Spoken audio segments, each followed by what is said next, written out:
welcome to the Oshkosh Area School District Board of Education regular meeting for August 28th, 2019. Has this meeting been properly noticed? It has. Would you please call the roll? Carlin? Evans? Here. Garner? Here. Herzog? Here. Olmsted? Here. Heschel? Here. Salaries? Here. Motion carried. Sorry, we have a quorum. It's one of those. It's been a long week. Yes. And it's only Wednesday. All right, at this time I'd like to invite three representatives from the Boys and Girls Club who also represent South Park, Merrill, and North High School who are going to lead us in the pledge this evening. So ladies, come forward please.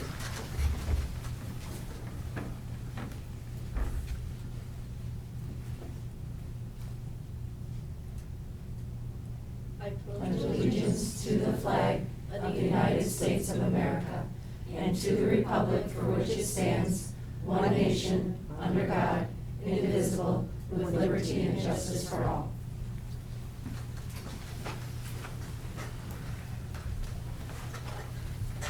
We really appreciate your coming out tonight. It's such a beautiful night and the final Wednesday before the school year starts, so it's really special to have you here. We've got certificates of appreciation for each one of you. Angel Hopias. Thank you so much for coming and joining us. Gwendolyn Tucky from South Park, and Savannah Pfeffer, who's going to be at North High. Thank you so much.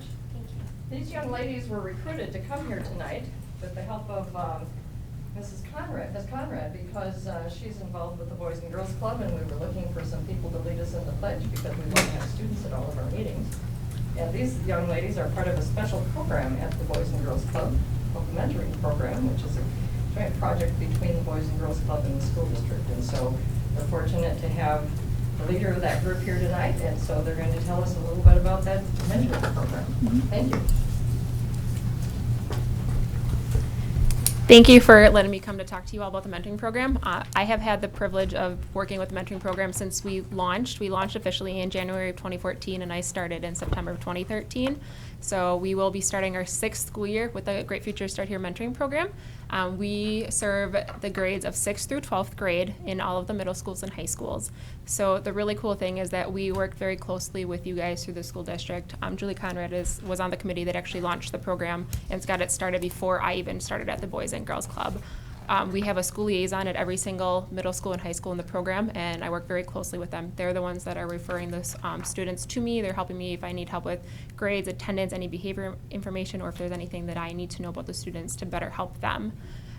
The kids are all referred to the program for different reasons, whether it be they just need additional adult support, maybe they need help with their grades, some of them need social skills.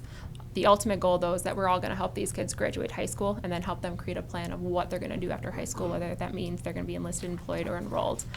We had 5 seniors this past year, and out of all 5, 3 of them are employed, and then 2 of them are furthering their education as well. So that's something that we're excited that all of our seniors are graduating, and we have 10 seniors this next year.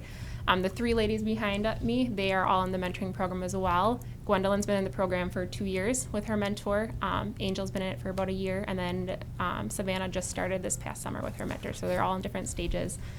We have some matches come January that will be together 6 years. So it's really cool to see some of these mentors. When we are looking for volunteers from the community to become mentors, we look for a minimum commitment of 2 years just because we are working with at-risk youth and building that relationship sometimes can be harder. We want to make sure that these kids have someone who's going to be there as that support in their life. So we're very blessed for the volunteers that do commit their time to being a volunteer. And then it's awesome and it's really cool and rewarding just when I'm able to see that relationship blossom, especially when we have some that are 5 or 6 years. We had 3 of our seniors that graduated this year were with their mentors for over 5 years, and they were some of the first matches that were from the program starting, so that was really cool. So our biggest thing when mentors and mentees are meeting is they check in at the grades right away just to see how they're doing. We have a new system called Check and Connect, which is a web-based app that's going to be helping kids more intentionally checking in with their grades and attendance, and it's a way for us at the club to track like notes. We know what mentors are doing, if they're having conversations on a course or a homework assignment, and talking to them about what their attendance is at school. But they can do other things around the club as well, whether that be participating in a program, reading a book, studying for a test, playing pool. Some mentors meet at the school as well, so that's another great thing is if some mentors aren't able to meet at the club, some mentors go to the school and meet during the lunch hour or during Excel or during a study hall. But I'm very blessed that we do have the collaboration with you guys, because if it weren't for the school district and having that collaboration to especially check in with the grades and the attendance and working with Julie, it wouldn't be as successful as it is. So I do appreciate everything that you guys do to support the program. So thank you. Carly, we appreciate your efforts Yeah. too. We have a tagline of building community through education, and the Boys and Girls Club has certainly been a great partner with the school district in many ways as we continue to do that and serve our students. So thank you for all of your efforts. And Thank you. thank you to you, for young ladies, for being part of that program. And you guys all have one of our new flyers. We actually just got them back from the printers yesterday. So we are currently looking for a mentor. So whether you're able to be a mentor or if you know of somebody who you think would be a great mentor, it's just somebody who makes a 2-year commitment and meets a minimum of an hour a week. I do challenge you to pass on that flyer to somebody if you think they would be a great mentor, just to share on the information. So thank you. Thank you. Thank you very much for coming.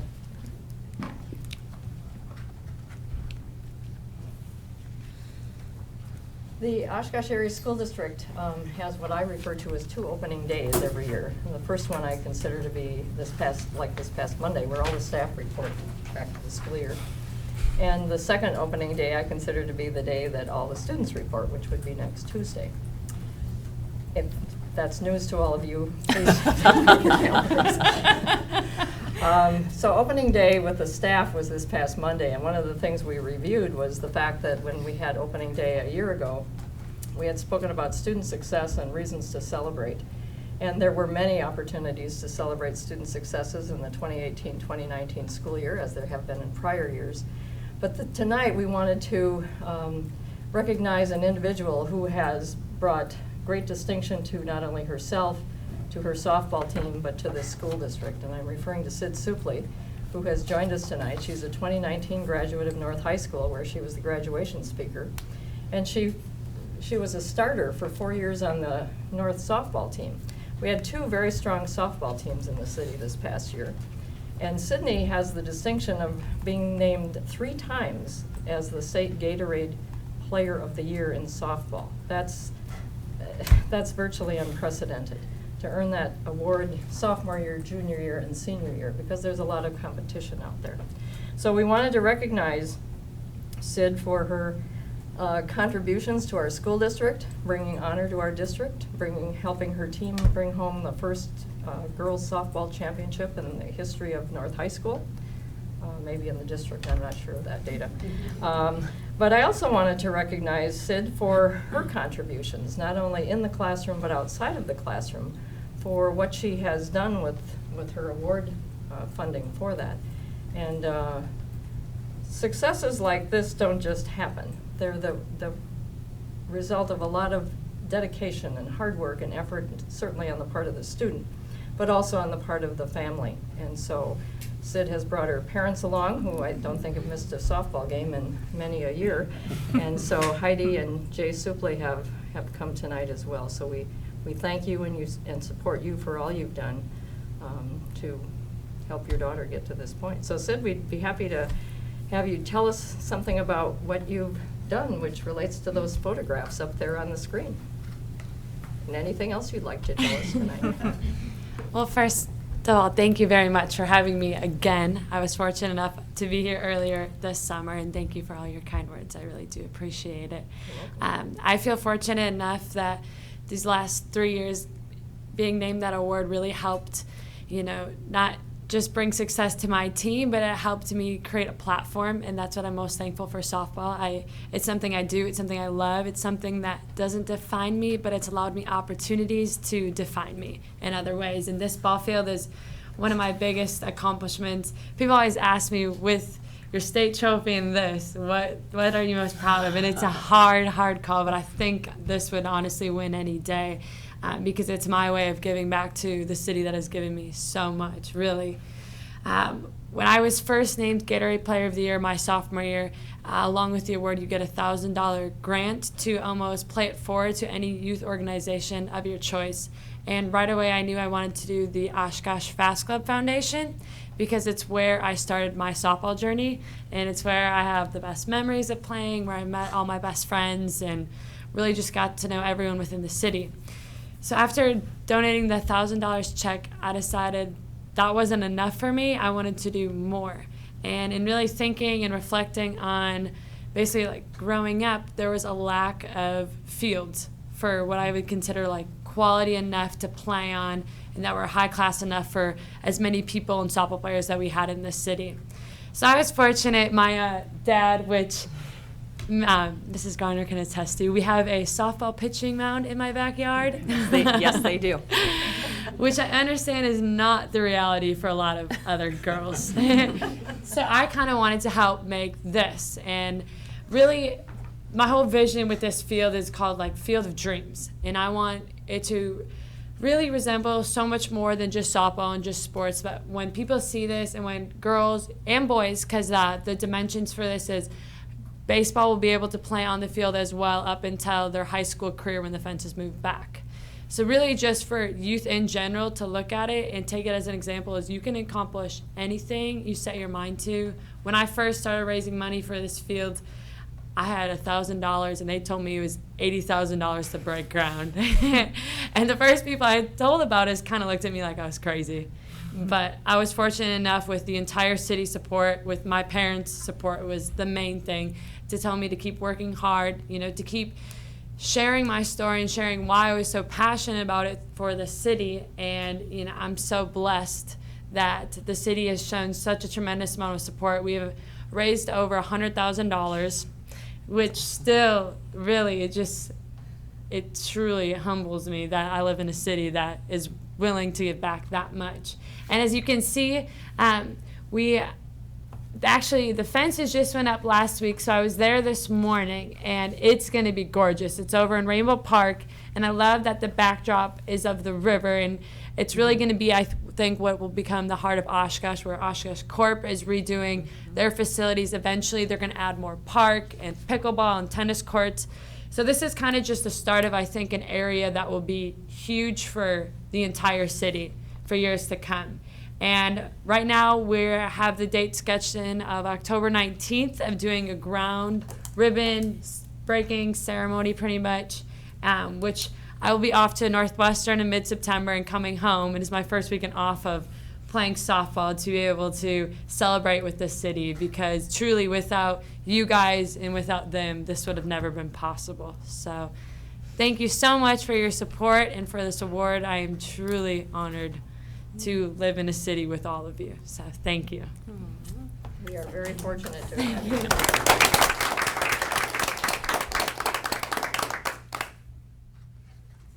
I knew this cost more than $1,000, but I wasn't sure of the figure, so thank you for the clarification. Thank you. Thank you so much for all you've done. Thank you.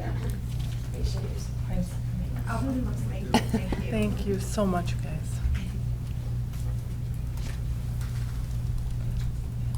Does that mean there'll be a third banner in the field house at North High now? Yes, there will be. Awesome. Yeah, I think Craig probably has it up. They had to wait, they were redoing the floors, but yeah, Okay. the three banners are there. And it'll join the banner that Tyrese Halliburton won a year Yes. ago for male basketball player of the year, Gatorade basketball player of the year, so. And the one other thing that, because she won't ever reflect on, it was very cool also this summer, right after the high school season, she was named the National Player of the Year for Max Preps for high school. So they actually named her the National Player of the Year. Jeez. And so that was very cool. That's awesome. It'll be fun, excited for the next chapter, so. Absolutely. Thank you for, It'll be- I mean, it's been an incredible journey through Oshkosh School District. It's been amazing. We've enjoyed it. Yeah, just to reflect on it, just to go through the whole process, the whole journey has been amazing. But out of all of it, I still think one of the biggest, besides this, was winning the state championship for Oshkosh.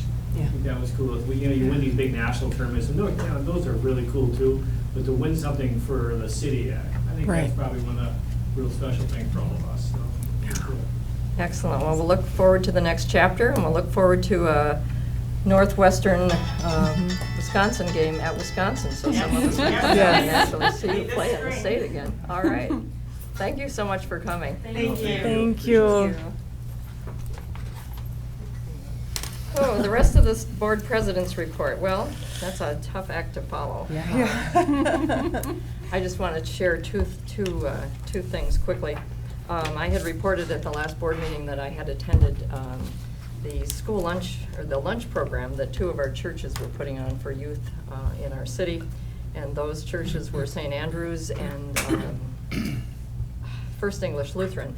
Since the last board meeting, I had a chance to visit the third lunch site, which is our Savior's Lutheran School, our Savior's Lutheran Church. I believe that's on Wisconsin behind McDonald's on Jackson. And they actually have 2 sites. They had one at the church and they had one over at Oak Lawn School. Among these 4 sites, they've served hundreds of lunches since our summer school program has ended. And they have 2 more days left, so if you're interested in lunch as a student, if you're an adult, you do need a student to accompany you, but they will feed adults as well. And I think all of those sites will provide sandwich brown bags to take home at night as well as the lunch at noon. So we're very grateful to the support of those churches to serve our youth. Again, another positive partnership for our students to benefit from. And finally, very quickly, I had an opportunity the weekend after our last board meeting to attend a National School Board Association leadership training in Chicago, where I took part in a series of wonderful presentations, including one which was a poverty simulation. And that was quite revealing. I know that Mrs. Carlin has advocated for that in the community, and there are several groups that provide that training, so perhaps at some future point, we as a board could participate as a group in that. So with that, I will turn it over to the superintendent's report. Thank you very much, Dr. Thank you. Herzog. We're still a little bit on brief as far as our good news report, since we're still right here at the end of summer. We anticipate that at the next board meeting we'll have plenty to be reporting on. But we're going to go ahead and get started right away today at Reed Elementary School. Over at Reed Elementary School, summer math camp was held where students could spend 3 days per week for 5 weeks working on math skills and having fun for those skills playing games. This was a great way for students to continue learning and building their math skills throughout the entire summer.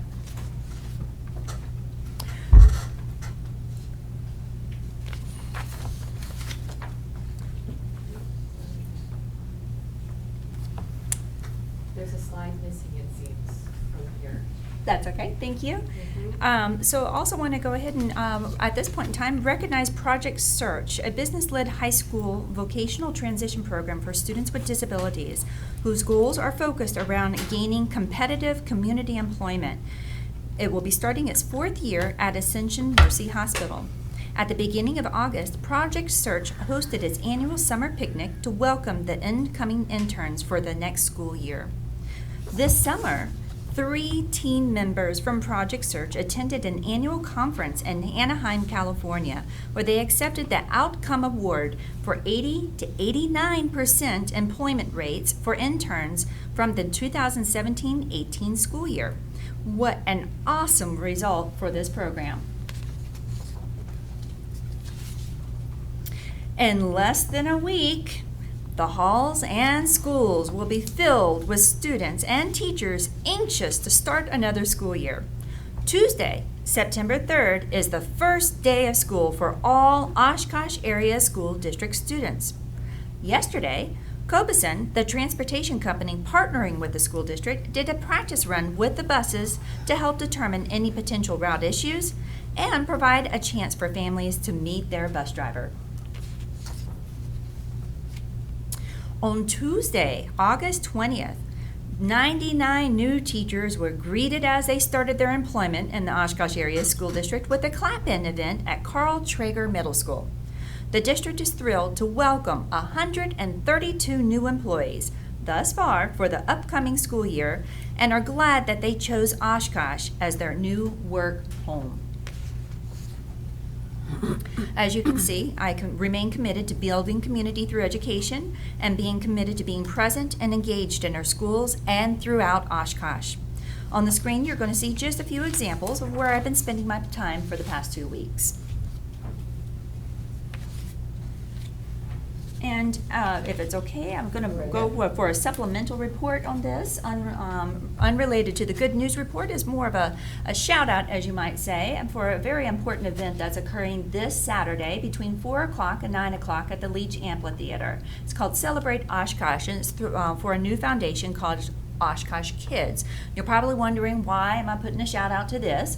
And quite candidly, the reason I'm putting a shout out on this is because it's an organization that is committed to ensuring that all funds raised go 100% to Oshkosh families or students. So it's only for those who attend the Oshkosh Area School District within the boundaries of us. And it benefits those families for immediate as well as basic needs. So listed as just some of the different activities that will be available. And if you are not able to attend, donations can be made online through that link. Very nice. I do want to take some time to just give a moment, if that's okay with everybody. Recently here, literally within the past week, we have lost 2 active employees of the Oshkosh Area School District. These are long-time employees and are going to be highly missed by many.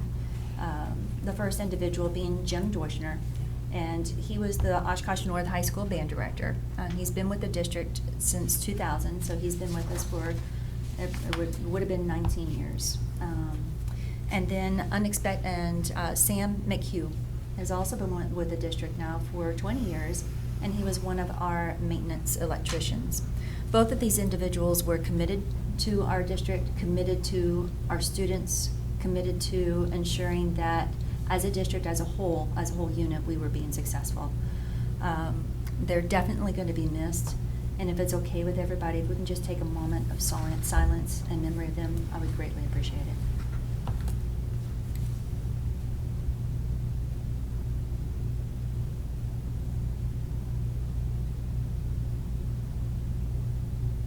Thank you so much. Their memory will definitely be staying with us for a long time. And at this time, if I could call up Dr. Gunlock, please, just to report out on the listening session report from August 14th.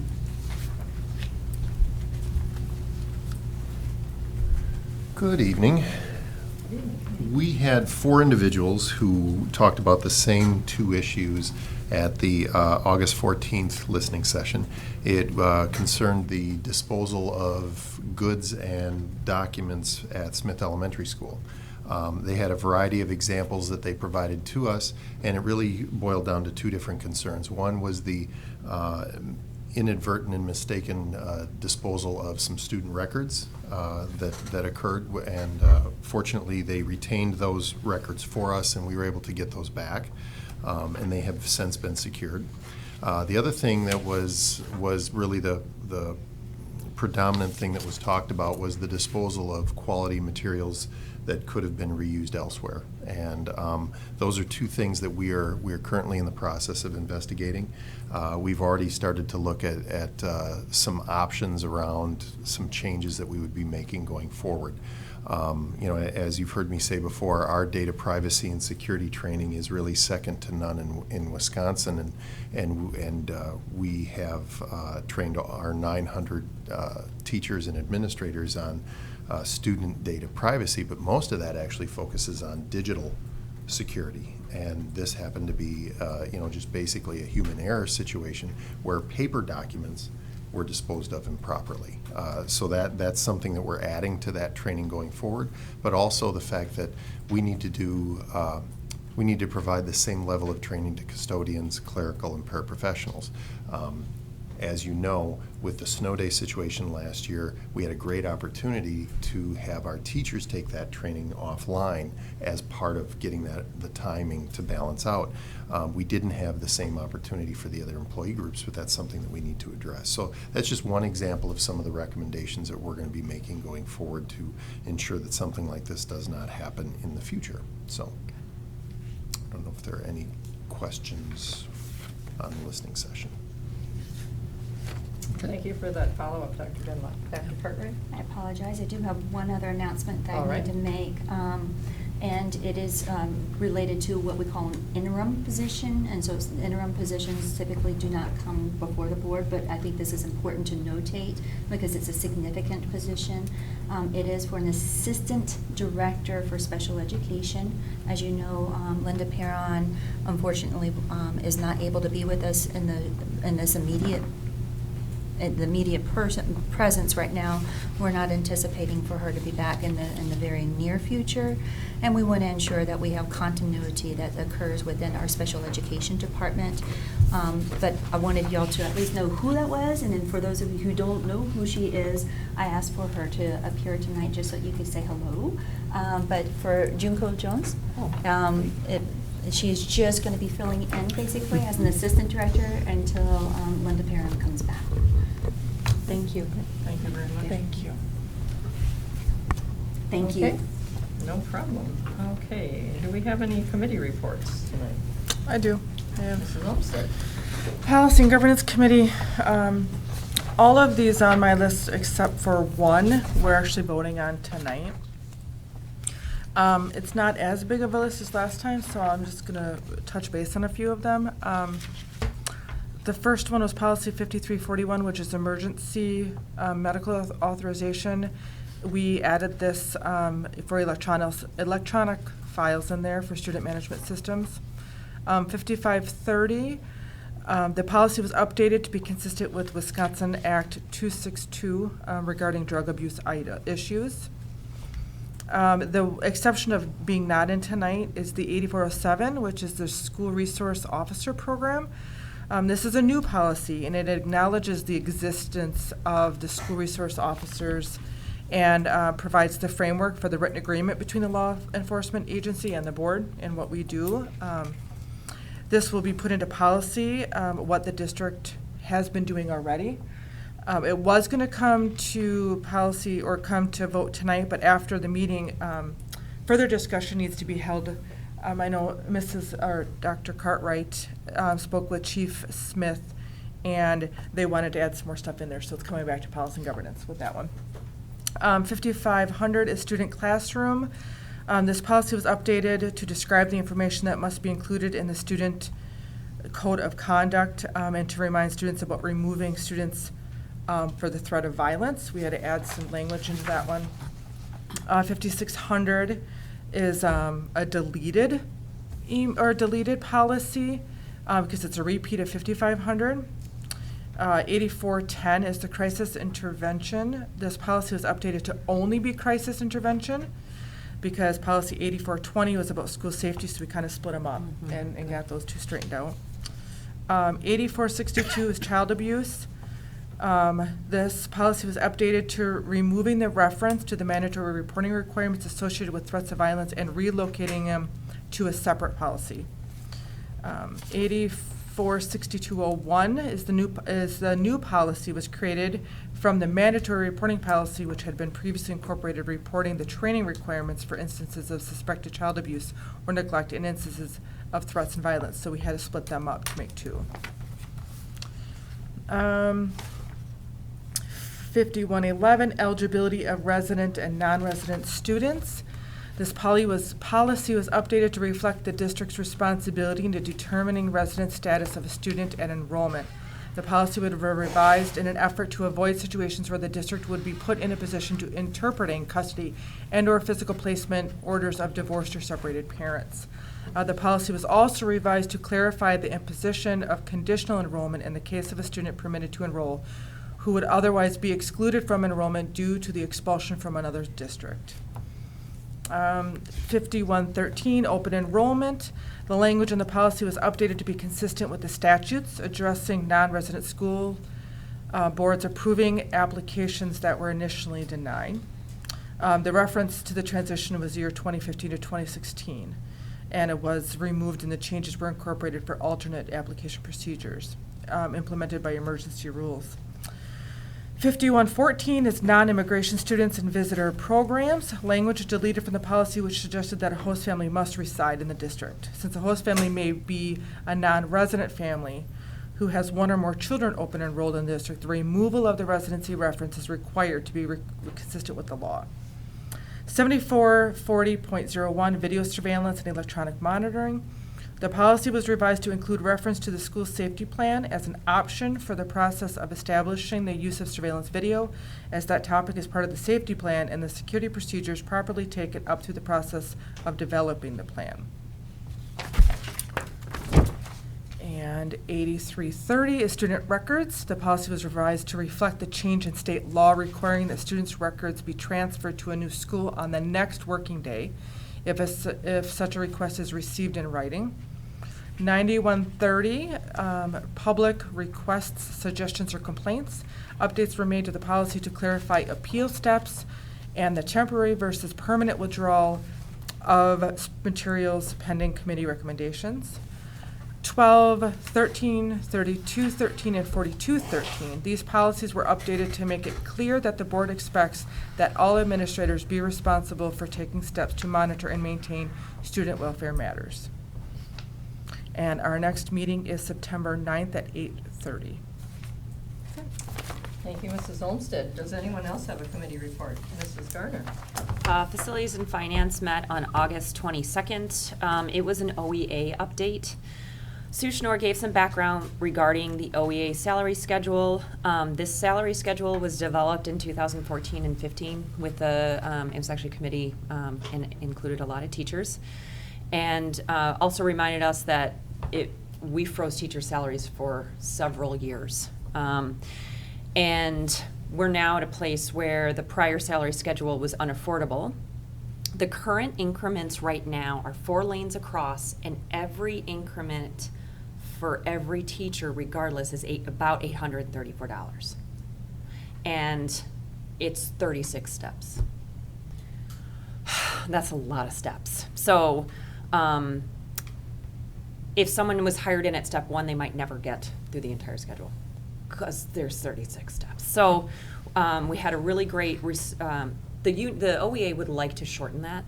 And so that's why we were discussing it, and we got into kind of a robust discussion about how can we actually improve that model and make it even better.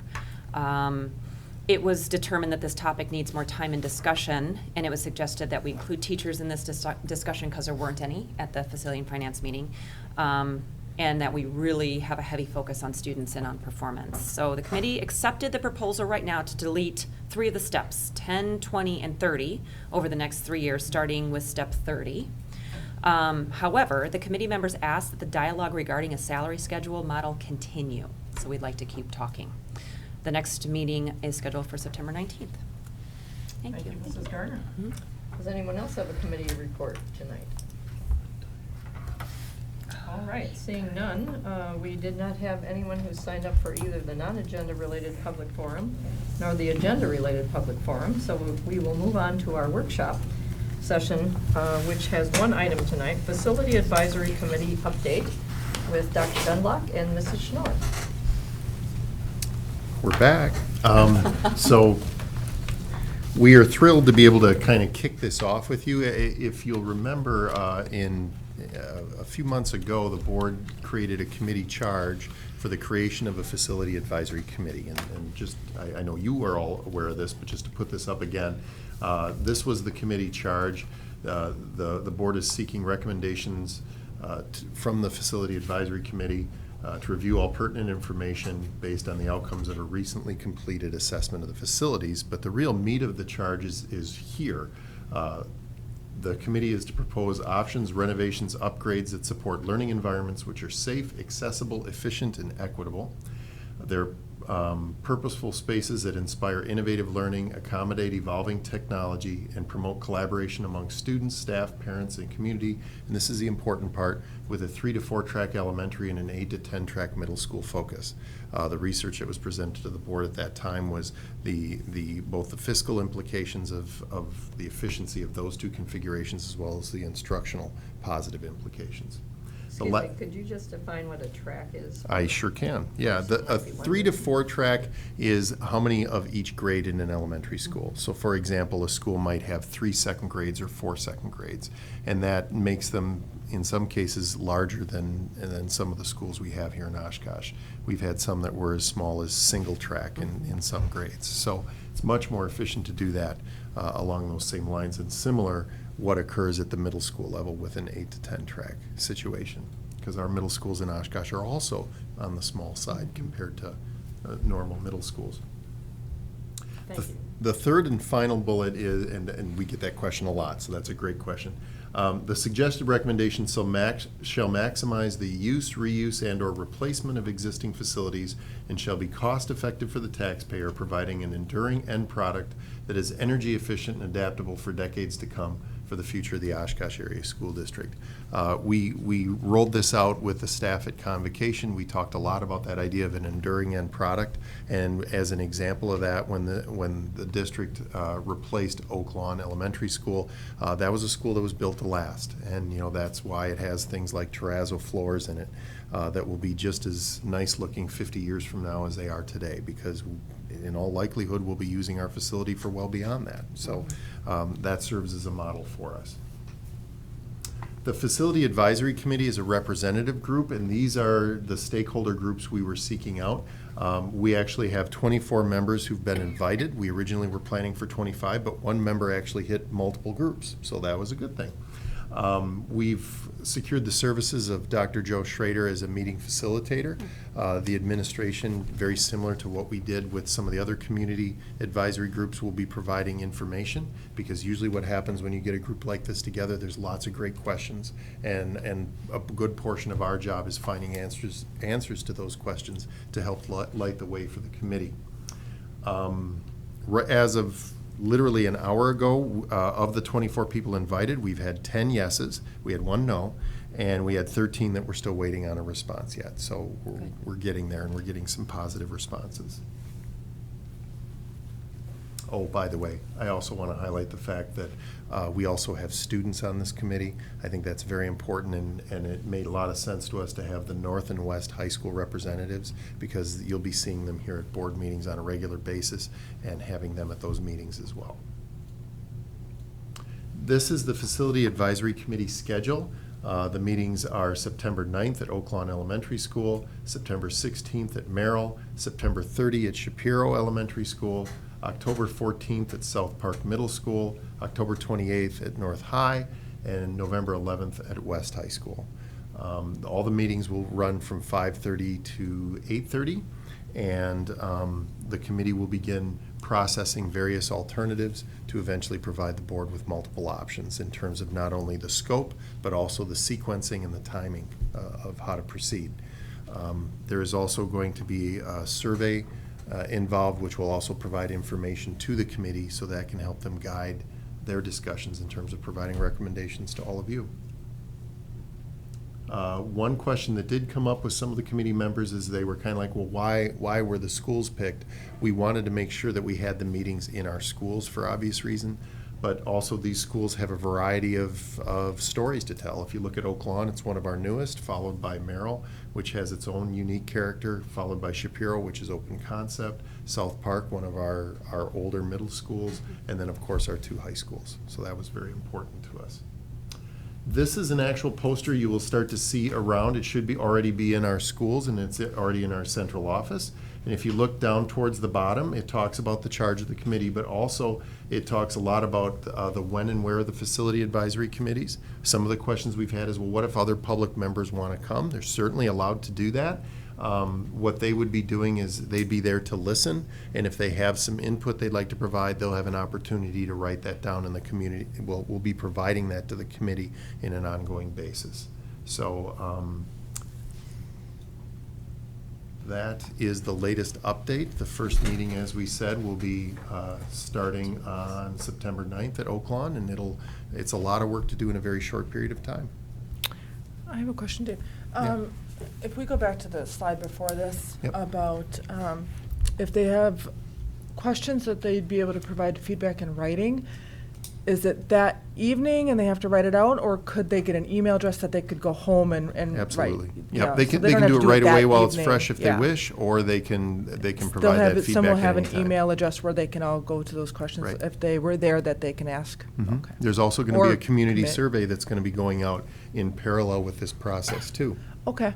So we'll be Excellent. publicizing that widely so we can get as much input from our residents as possible. So they can provide that feedback too. Okay. Great. Thank you. other comments or questions? Just I'm looking forward to see what they Me too. what they come up with. Yeah. Yeah. That's a big responsibility. I'm glad that, I'm excited too. I am. Say it's on an accelerated timeline, but I'm saying, can we get this like next week? Well, if you'd like to call the 13 we're waiting for a response for. Yeah, right. Actually, we've received a lot of positive input, so we're excited to see this going. And obviously, we'll be bringing this back to the board on a regular basis to give you snippets and updates every step along the way. The one that said no, are we going to try to replace that one and find someone else to? Yes, Okay. yeah. We had a very long list of people that were Good. suggested, so Okay. there was a lot of depth to the bench. So Good, we can, good, good, we good. can invite Thank you. others as well. And we would also want to point out, we were very cognizant of, to make sure that we had different representation. So for example, when we're saying parents, we were very cognizant to look for parents of, that would be considered to be maybe from the higher socioeconomic as well as maybe from moderate as well as lower socioeconomic. We were also making sure that we were looking for different cultural groups.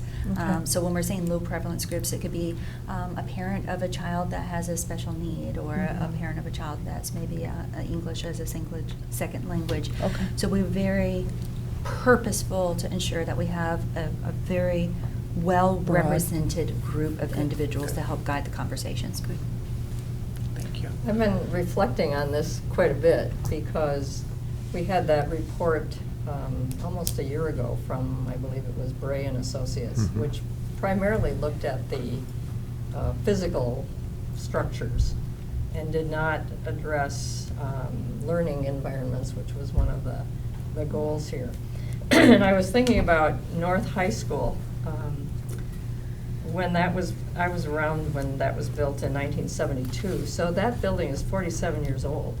And it was designed for people who would be in adulthood in the 1980s, 1990s, 2000s.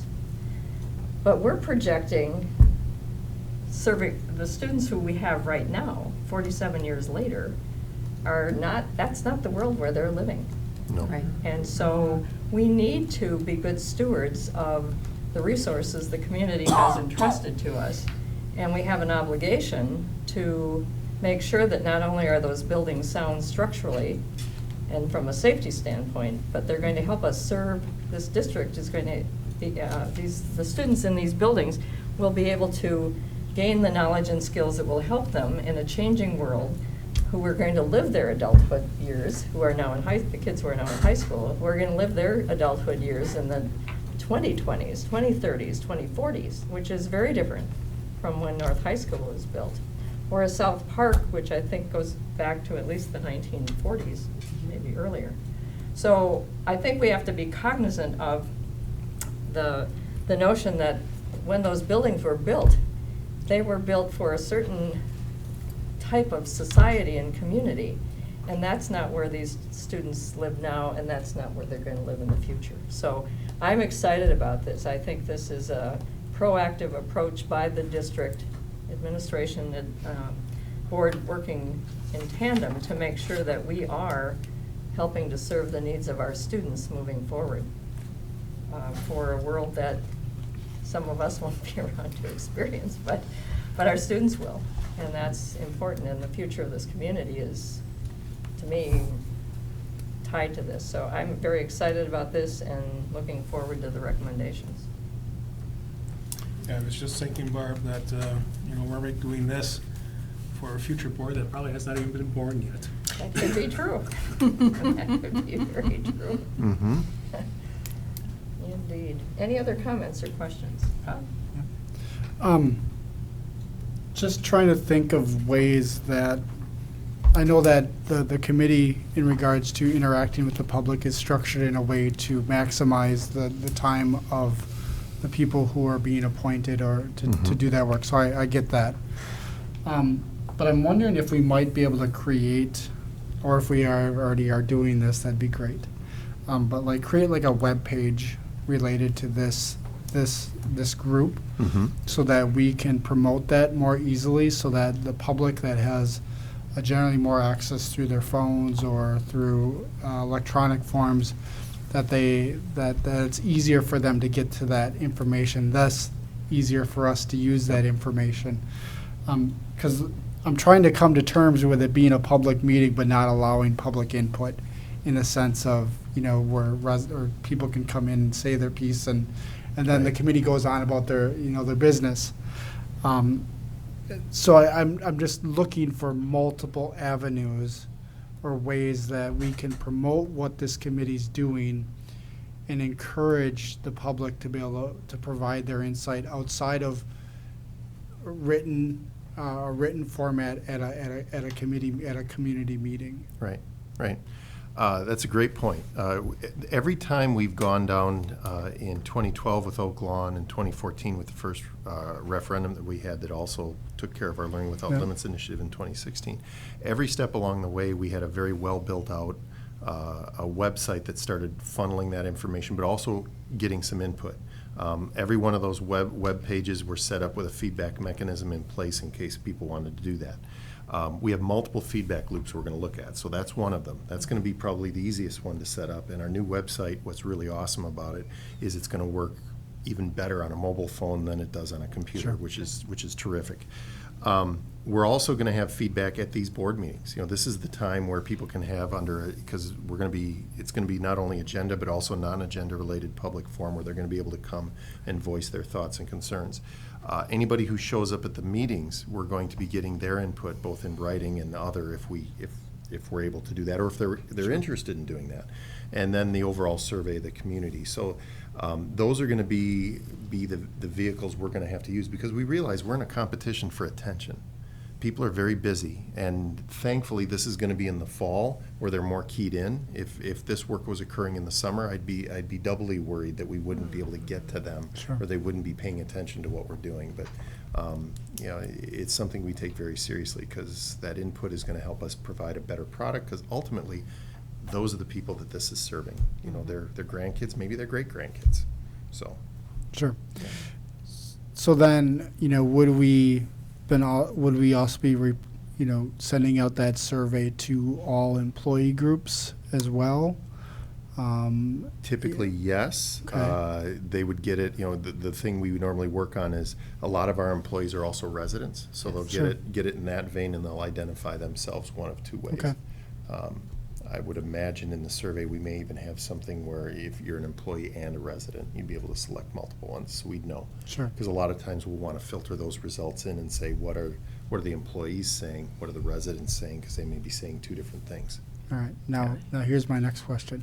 Okay. So you're smiling, so this should I know, be good. because the steps that we're taking are not about us; they're about students, right? So, are we going to have a survey that is going to be functional to the plethora of ages and understandings of our students? Because I'm interested in their insight as well through this process. We have a lot of knowledge around the table and in our community made up of adults, but we just got done saying that we're doing this for the next generation. So I'm really interested in having that survey be communicated in a way that can be feasible and functional information from students as well. The challenge you run into is in order to get accurate input on your survey, there has to be an educational component to it, because often you're going to be asking them about something that does not exist.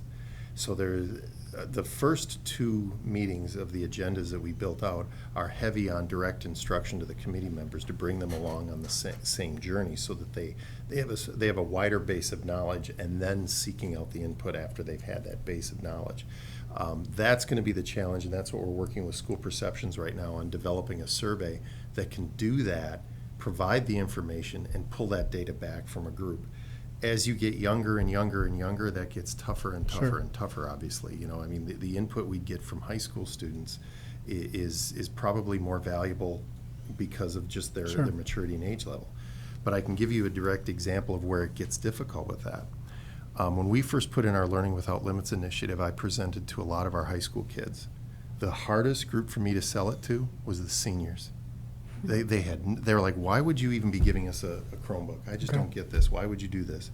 If I went back to the same kids who were getting their round 2 Chromebooks this year, I don't know that what they would do if they didn't have them.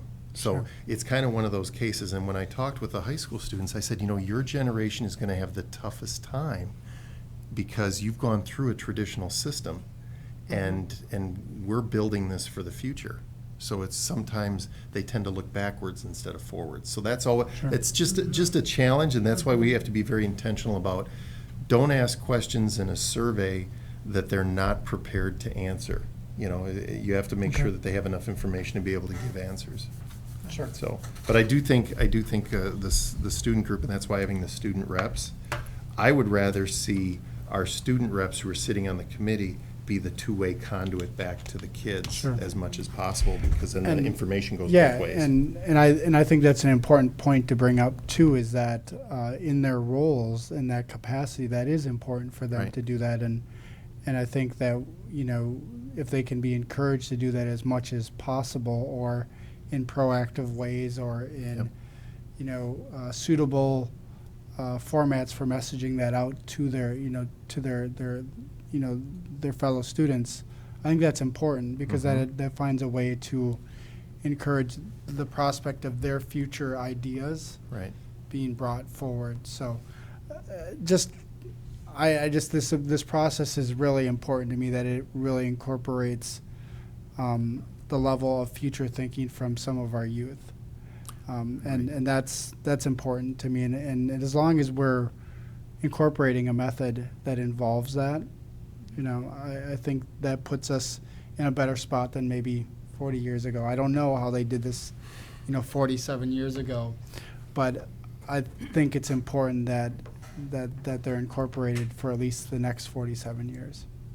So. I would agree. Thank you, Mr. Peschel. Anyone else? Mrs. Szilagyi? I do have one question. You mentioned that you've already built some agendas for some of the first meetings. Are those agendas going to be available to the public before the meetings, or?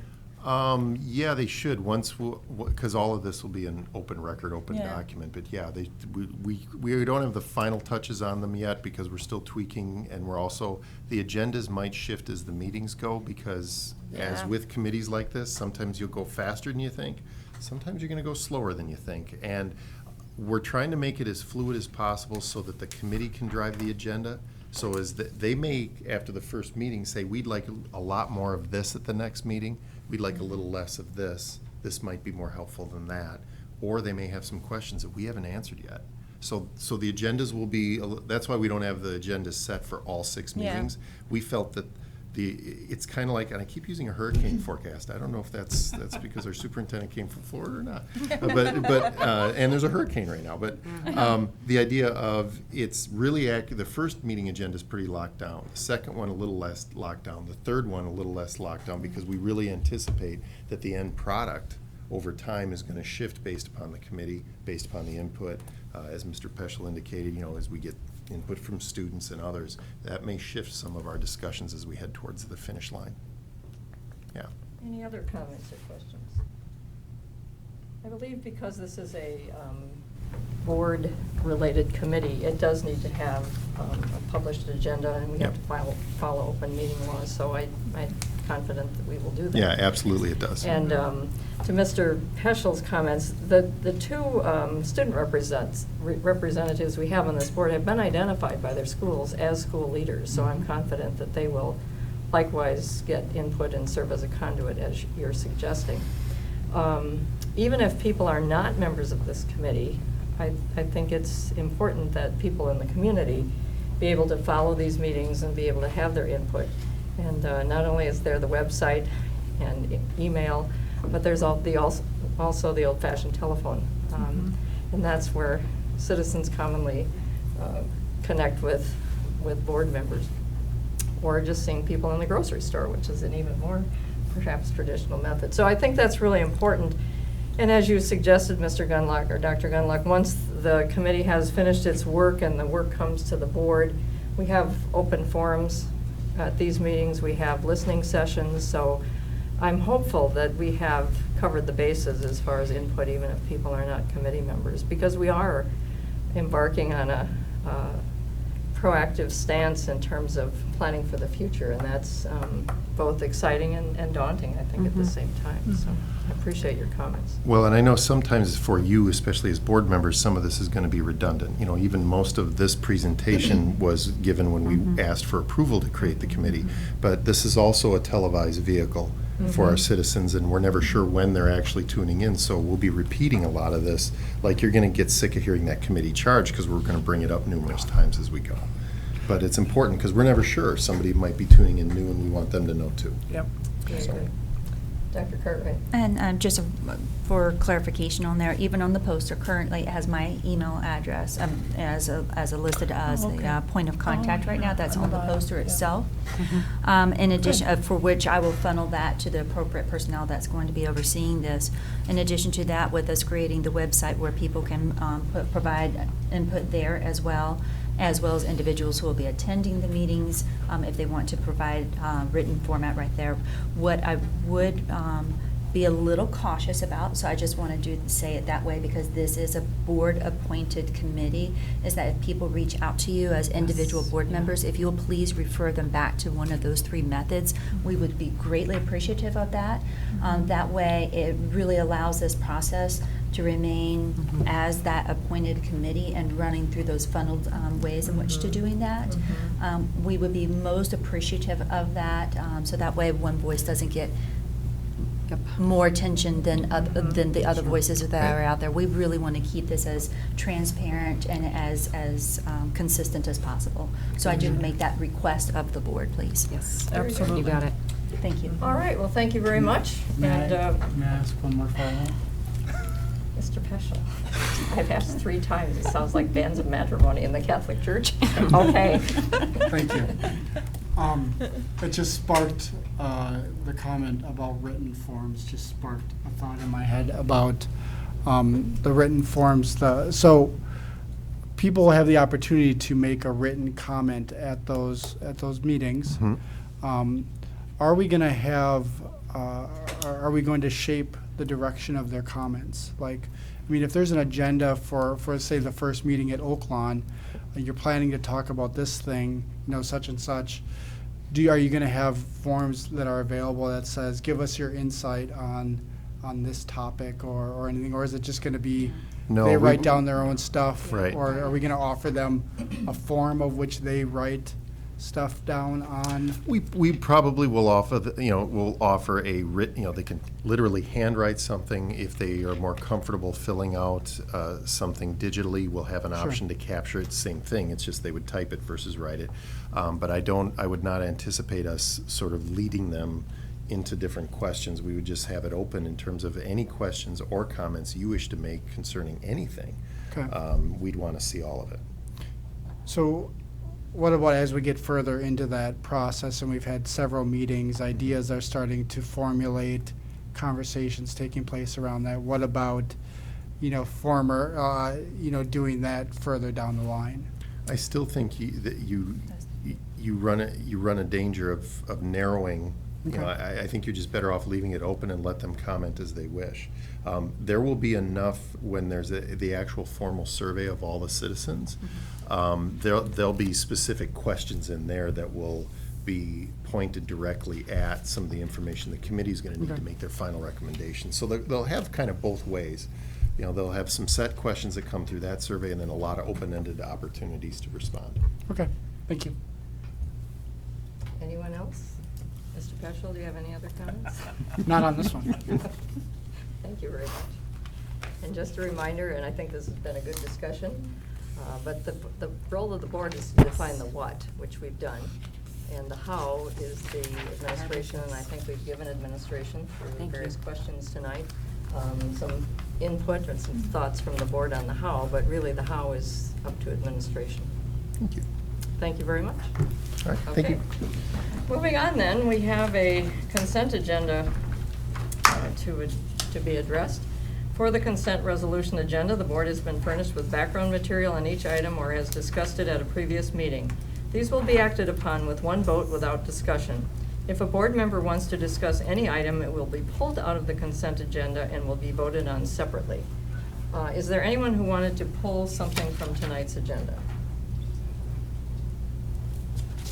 For the first time in I don't know how many meetings, we have no What? retirements. So That's true, isn't it? I think that's a milestone.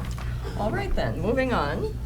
The board will consider approval of 1, minutes of July 10th, 2019, regular board meeting.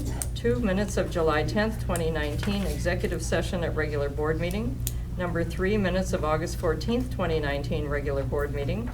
Number 4, minutes of August 14th, 2019, executive session at regular board meeting. Number 5, bills payable. Number 6, personnel. A, appointments, temporary appointments, and resignations. Number 7, 2019-2020 independent hearing officers for expulsions. Number 8, 2019-2020 calendar modification. Number 9, annual updates to the PK-12 supportive and alternative education plan. Number 10, updates to policy 7530, lending of district-owned equipment. Number 11, Neola policy updates. A, 5341, emergency medical authorization. B, 5530, alcohol and other drug use and prevention.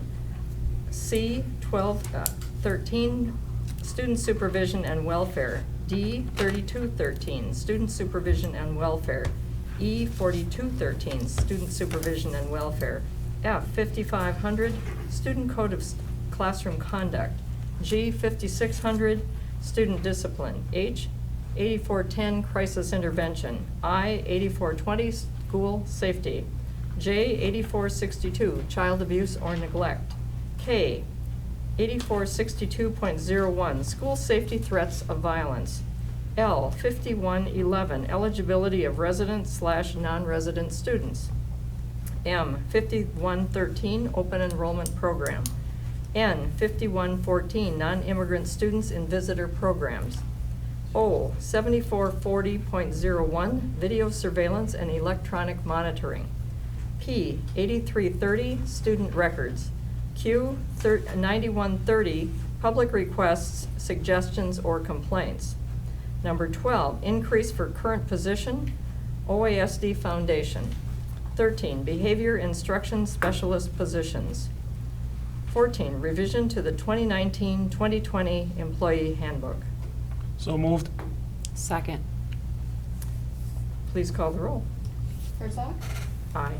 Herzog, aye. Olmsted? Aye. Olmsted, aye. Peschel? Aye. Peschel, aye. Salaji? Aye. Salaji, aye. Carlin? Evans? Aye. Evans, aye. Garner? Aye. Garner, aye. Motion carried.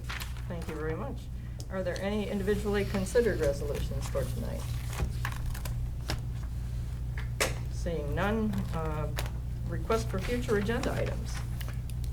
I have. Mr. Maybe, Peschel. maybe not necessarily a future agenda item, Okay. but just clarification on a past future Okay. agenda item. Sure. At our last meeting, when Ms. Salaji was not here, we did Oh, not thank finish you. the Yeah, thank legislative you. committee appointments. And You so are I correct. wanted to know if, I know we're not noticed to discuss that Nope. tonight, Yep. but we might want to Put put that that on on next, the Thank you. next yeah. agenda. Thank Good you. memory. Thank you. Great So- memory. Appreciate that input. Thank you very much. Any other requests for future agenda items? Any announcements? Excuse me. I would like to thank all the OASD staff members for getting our schools student-ready for next Tuesday. As I've been driving and out and about in the community, I've seen cars parked in parking lots for several weeks. I've seen students out practicing for their athletic teams, and there's been a tremendous amount of work that has gone on to get our schools student-ready for next Tuesday. So to the tech team, the food service, the maintenance, the clerical, administrative assistants, paraprofessionals, teachers, administrators, stagehands, nurses, and anyone I forgot who works for the school district, we thank you. We are most grateful for your having our schools student-ready for next week, Tuesday. And students, we welcome you next Tuesday and are looking forward to seeing you. Any other announcements? Well, how about a motion to adjourn then? So moved. Second. Please call the roll. Olmsted? Aye. Olmsted, aye. Peschel? Aye. Peschel, aye. Salaji? Aye. Salaji, aye. Carlin? Evans? Aye. Evans, aye. Garner? Aye. Garner, aye. Herzog? Aye. Herzog, aye. Motion carried. Thank you very much. This meeting is adjourned.